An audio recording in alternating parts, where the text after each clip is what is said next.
خلال خطبة ألقاها الرئيس السوري أحمد الشرع لدى صلاة الفجر في جامع الأكرم بالمزة بالعاصمة السورية دمشق، أكد الشرع على أن سوريا تجاوزت الأزمة الأخيرة والتي كانت من بين التحديات المتوقعة، داعيا للحفاظ على السلم الأهلي والوحدة الوطنية. الله عز وجل مرة أخرى لنرى هذه النجوم الطيبة والحمد لله، لكن عدنا بعزة وكرامة إن شاء الله، وبقيتم في هذا البلد ورأسكم مرفوع الحمد لله. الحمد لله الحمد لله.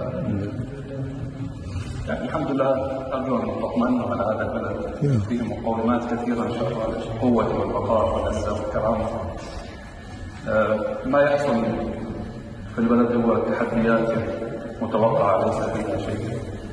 يجب أن نحافظ على الوحدة الوطنية وأن نحافظ على السلم الأهلي في البلد قدر قادرين إن شاء الله أن نعيش سوية في هذا البلد بالقدر المستطاع. وطالما أن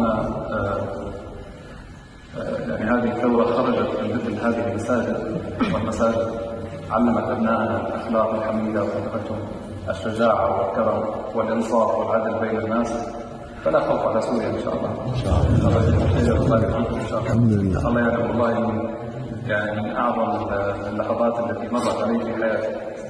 شيء يعني غريب يعني تخرج من حي ومن مسجد قبل أكثر من 20 سنة كنا نصلي في هذا المسجد ونترقب من حوله، نخاف في كل يوم، كان يعني نتوقع أن نسجن لاحق، واخترنا طريقا أن نكون يعني وعينا على الشام.